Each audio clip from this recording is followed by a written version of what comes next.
विद्वान, महामानव, वक्ता, प्रवक्ता, अधिवक्ता,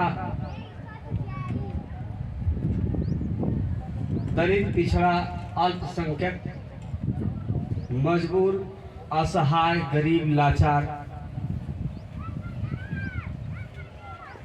सबके लिए आजीवन संघर्ष करने वाले विश्व रत्न, सिंबल ऑफ नॉलेज, महान इतिहासकार, महान राजनीतिकार, प्रकांड विद्वान बाबा साहेब डॉक्टर बी.आर. अम्बेडकर की चरणों में 135वीं जयंती के शुभ अवसर पर आज 12वां बहुल की पावन धरती पर आप सभी लोगों को अंबेडकर जयंती की हार्दिक बधाई एवं ढेर सारी शुभकामनाएं। आज आप लोगों के बीच में बाबा साहेब डॉक्टर बी.आर. अम्बेडकर के जीवन संघर्ष के ऊपर प्रकाश डालने के लिए, विचार देने के लिए मुझे आप लोगों ने मौका दिया, इसके लिए बहुत बहुत धन्यवाद। साथियों, बाबा साहेब डॉक्टर बी.आर. अम्बेडकर ने भारतवर्ष में रहने वाले 140 करोड़ की आज आबादी है। इसमें जो फंडामेंटल राइट है, हिंदू कोड बिल है, मंडल कमीशन है, काका कालेकर कमीशन है, इत्यादि हमारे लिए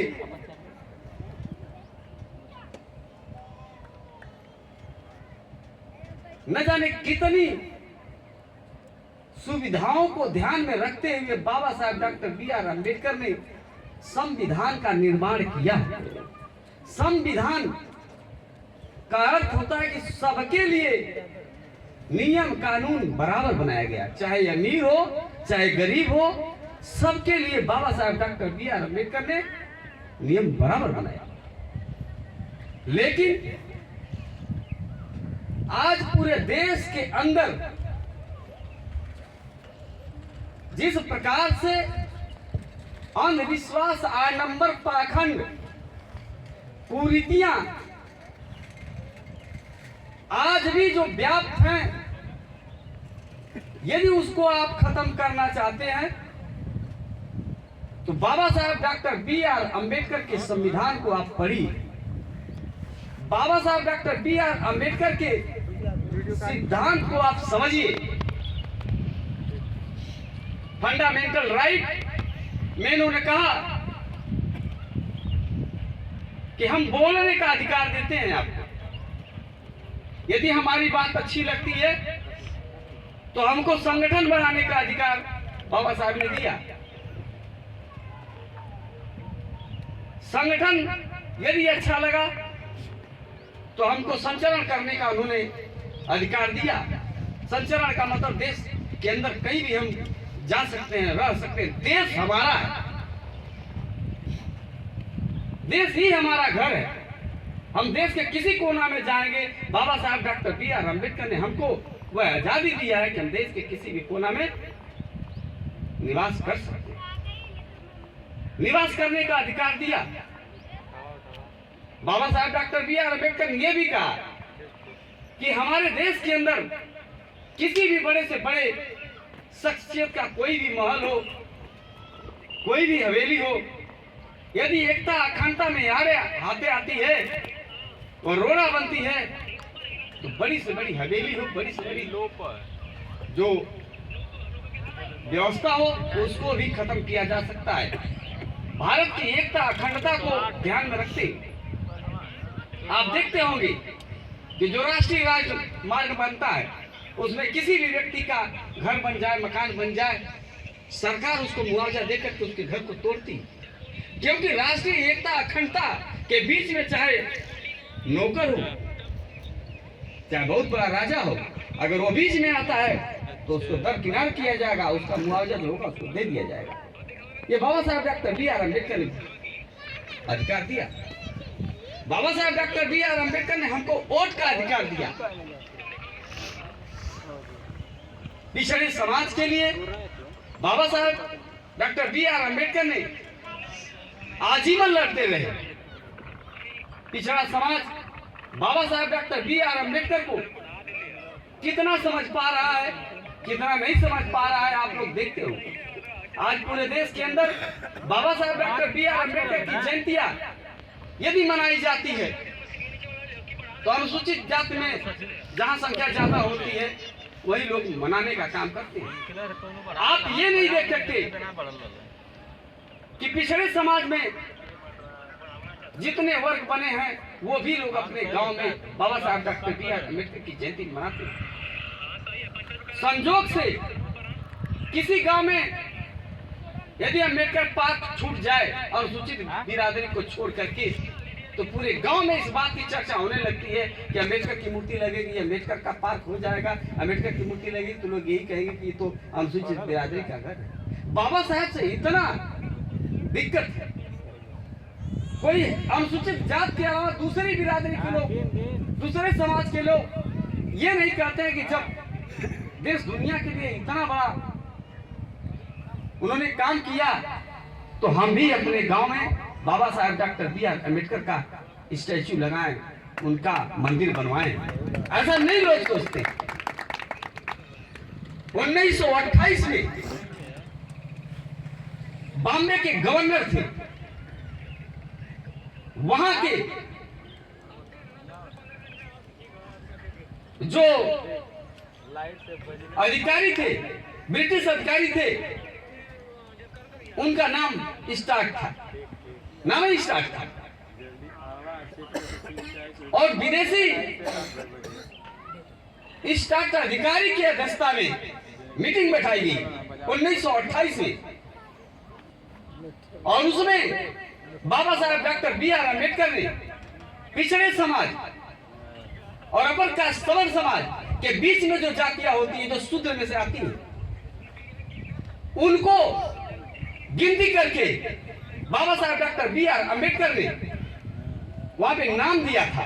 1928 में सबसे पहले गवर्नर और ब्रिटिश स्टार्क के अध्यक्षता में जो मीटिंग हुई थी, उसमें उन्होंने ओबीसी का नाम दिया था, अदर बैकवर्ड क्लास, पहली बार दिया था। पिछड़े समाज को जिसने नाम दिया था, पिछड़े समाज को इस बात का जानकारी लेना चाहिए कि अगर पिछड़े समाज के संवैधानिक कोई जन्मदाता है तो बाबा साहब डॉक्टर बी.आर. अम्बेडकर पहली बार उन्होंने 1928 में ओबीसी का नाम दिया था, पिछड़े समाज के लिए बाबा साहब ने दिया था। अपने जीवन का 75% अगर लड़ाई लड़ने का काम किया, बाबा साहब डॉक्टर बी.आर. अम्बेडकर ने पिछड़े समाज की लड़ाई लड़ी।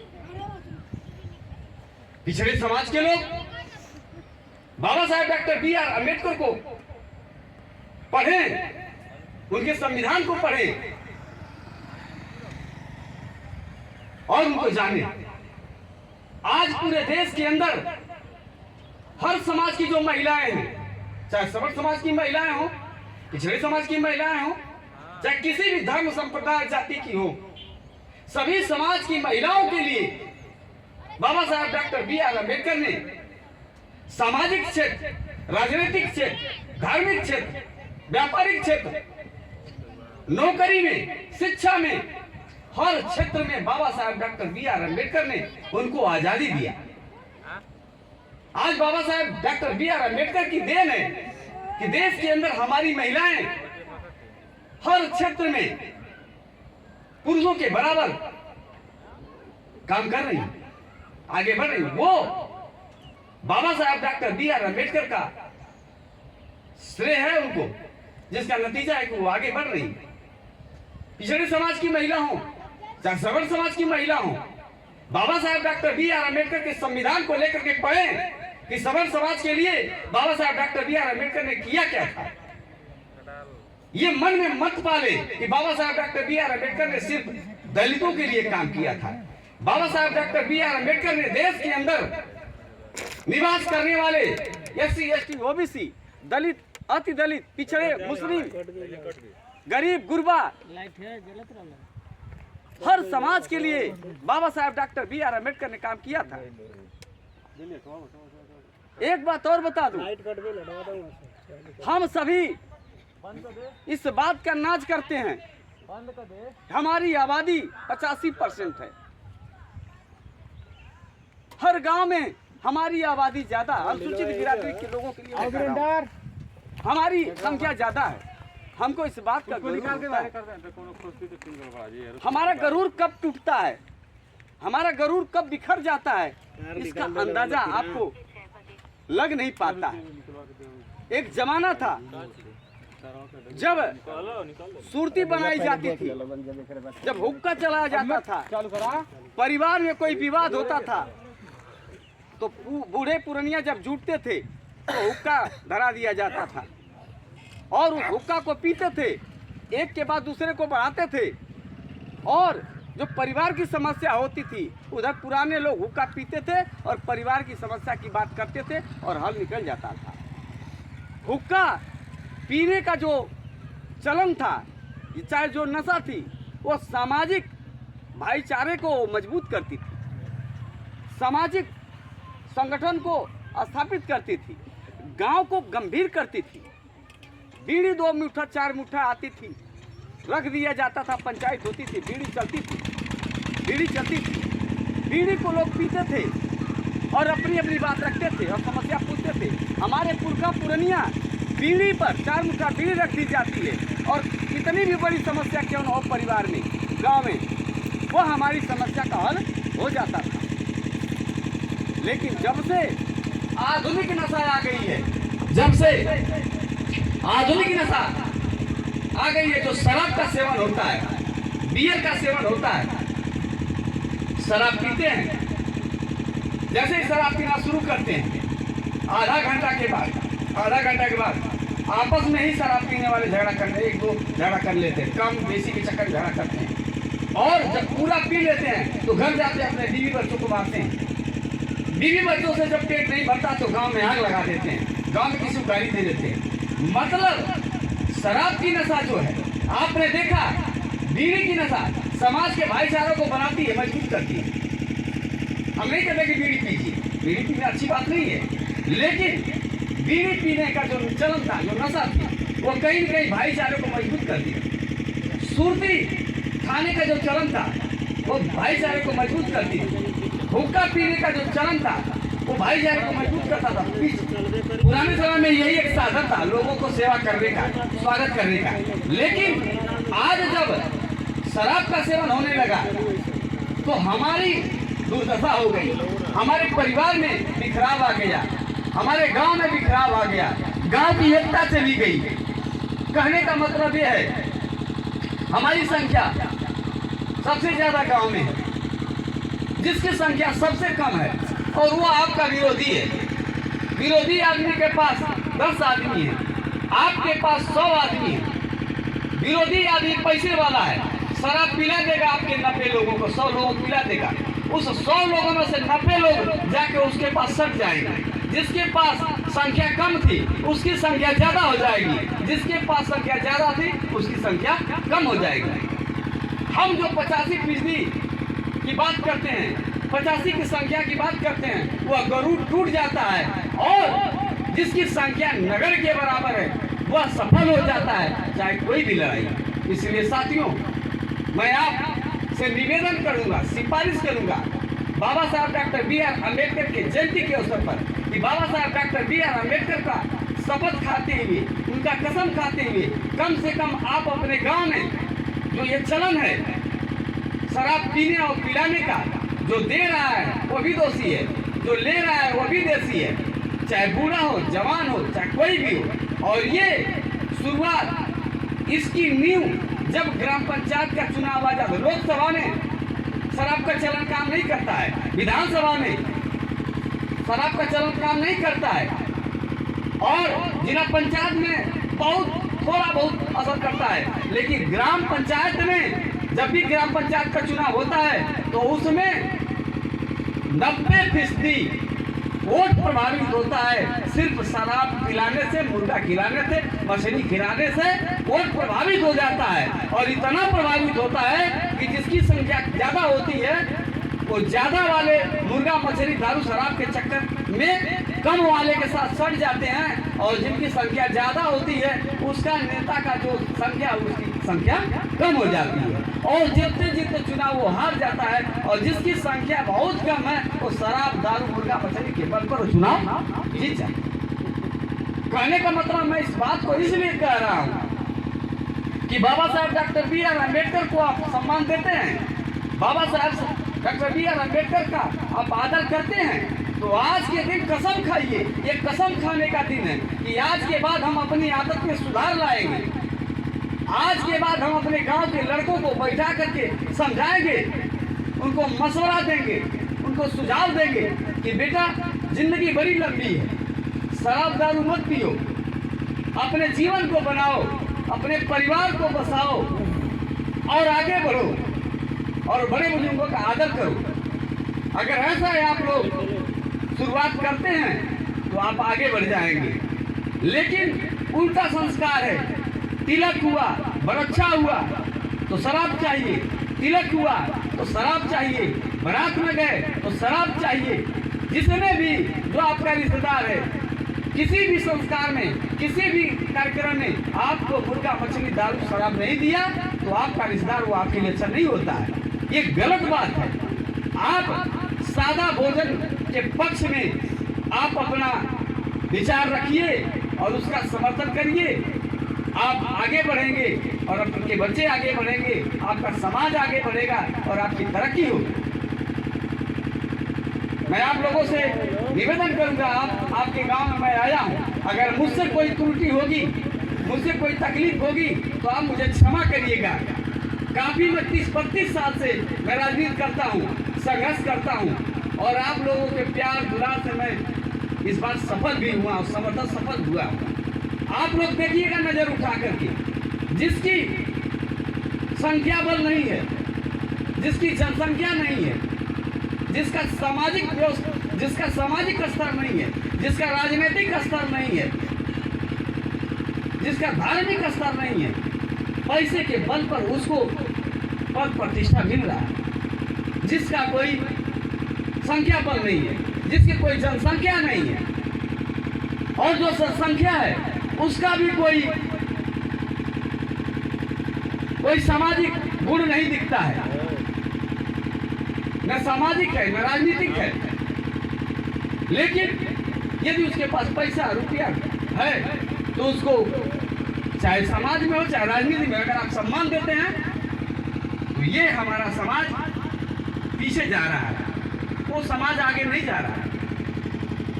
साथियों, आप लोग तो मैंने अपना विचार दिया और मैंने सुझाव दिया।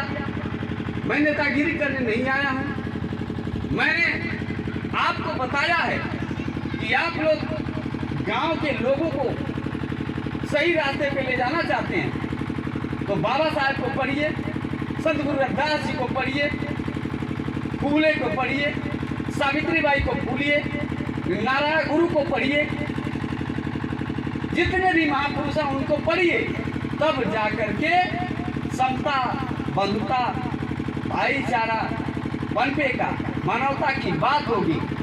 आज दुनिया का सबसे बड़ा जो शक्तिशाली देश अमेरिका है वो बाबा साहब डॉक्टर बी.आर. अम्बेडकर का पूजा कर रहा है। आज के दिन इस दुनिया में सबसे शक्तिशाली देश है, वहां के शासक ने पूरे अमेरिका में लागू कर दिया है कि अम्बेडकर जयंती मनाई जाएगी।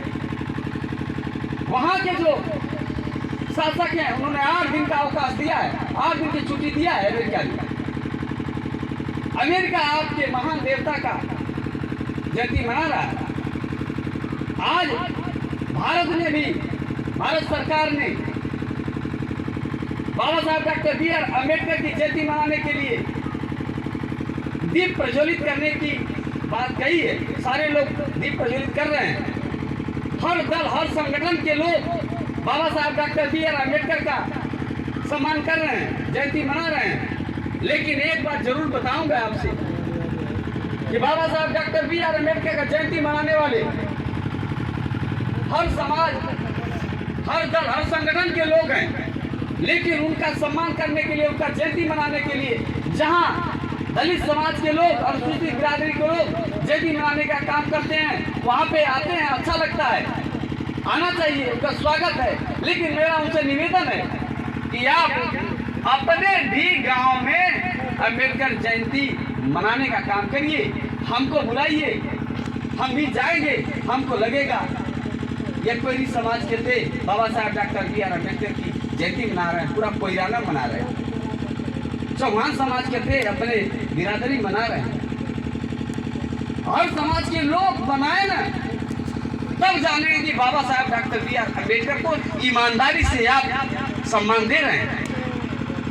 अगर आपके गांव में अम्बेडकर पार्क की जमीन कर दी गई, पिछड़ा समाज का कोई भाई है, दलित समाज का अनुसूचित छोड़ के अभी किसी पिछड़े समाज के गांव में बाबा साहब का मूर्ति लगा दिया जाए, तो पूरे गांव के लोग ये कहेंगे, मन ही मन में कहेंगे, औरत भी कहेंगे, पुरुष भी कहेगा कि अरे हमारे रिश्तेदार आएंगे तो यही कहेंगे, कहो ये अनुसूचित बिरादरी के गांव है का, दलित बिरादरी का ये घर है क्या। इटौरा में यादव बस्ती में अम्बेडकर पार्क है, वहां में पंचायत होती है, बिरादरी के लोग कहते हैं कि अम्बेडकर पार्कवा में बाबा साहब को मूर्ति लग जाए, अम्बेडकर हो जाए, तो वहाँ के लोग कहते हैं, यादव जी लोग कहते हैं कि अरे अम्बेडकर पार्क बन जाए, अम्बेडकर की मूर्ति लग जाए, आने वाले लोग ये कहेंगे कि कोई चमरौटी है का। अरे भैया, बाबा साहब की मूर्ति लग जाएगी तो आपके लिए उन्होंने अपने जीवन का 75% हिस्सा समय आपके लिए दिया, आपके लिए काम किया। अगर उनकी मूर्ति लग जाती है तो ये तो बहुत सम्मान की बात है। अमेरिका जैसा देश बाबा साहब की मूर्ति लगवा रहा है, 200 देशों में, दुनिया के 200 देशों में बाबा साहब की जयंती मनाई जा रही है, और आप कहते हो कि बाबा साहब की मूर्ति लग जाएगी तो लोग कहेंगे कि चमरौटी हो गई है, जबरदस्ती हो गई है। ये तो आपके अंदर बाबा साहब के प्रति सही श्रद्धा नहीं दिख रही है। कहने का मतलब यह है कि जब दुनिया का बादशाह देश अमेरिका के हर राज्य में वहाँ का हर आदमी अम्बेडकर अम्बेडकर बोल रहा है, और पूरे दुनिया के भूमंडल पर अम्बेडकर की तस्वीर लेकर के पूरा भूमंडल ही जब डोल रहा है, तो आप लोग क्यों भेदभाव करते हो यार। बाबा साहब महान आदमी थे, बाबा साहब सबके लिए काम किए, इसलिए बाबा साहब को सम्मान देने का काम करें। सबसे पहले बाबा साहब को पढ़िए, लिखिए, समझिए, तब जाके बाबा साहब को समझ पाएंगे। आप सभी लोगों से मिल करके, जो भी 2, 4, 10 लोग भाई हैं यहाँ हैं, मेरी बात को सुन रहे हैं, मुझे खुशी हो रही कि मेरी बात को आप लोग सुन रहे हैं। मैं आप सभी लोगों से निवेदन करूँगा कि आप लोग कोई काम करें या न करें, लेकिन गांव के अंदर तो नशाखोरी, शराबखोरी का प्रचलन चल रहा है, उसको आप लोग बंद करें भैया। अगर बुद्धिजीवी गांव के लोग हैं आप लोग, तो आप लोगों से निवेदन है कि चाहे चुनाव का समय हो, चाहे कोई आपके रिश्तेदारी का कोई फंक्शन हो, तिलक हो, किसी भी अवसर पर, और खास तौर से चुनाव के समय में आपका कैंडिडेट हार जाए ठीक है, लेकिन आप लोग शराब मत पिलाइए। और किसी का कैंडिडेट जीत रहा है तो उसको जिताने के लिए उसका शराब लेने का काम मत करिए भैया। 10 दिन पिलाएगा, 1 महीना पिलाएगा। गांव में जो 10 लड़के, नौजवान लड़के हैं, नई उम्र है, 10 दिन पी लेंगे तो वो बेचारा पियक्कड़ बन जाएगा, नशेड़ी बन जाएगा। इसलिए आप लोग चुनाव के समय में शराब लेने का प्रचलन बंद करिए, और जो देने का काम करता है वो भी बंद करें, और बाबा साहब के सपनों का भारत बनाए, बाबा साहब के सपनों का गांव बनाए, बाबा साहब के सपनों का घर बनाए, बाबा साहब के सपनों का परिवार बनाए। तभी बाबा साहब डॉक्टर बी आर अम्बेडकर की जयंती सफल होगी, और हम लोग उनके बताए गए रास्ते पर चलने वाले आदर्शवादी उनके फॉलोअर बन पाएंगे। इसी के साथ पुनः बाबा साहेब डॉक्टर बी.आर. अम्बेडकर जयंती की आप लोगों को हार्दिक बधाई और ढेर सारी शुभकामनाएं देते हुए उनके चरणों में अपने शीश को नमन करते हुए कोट सा वंदन नमन।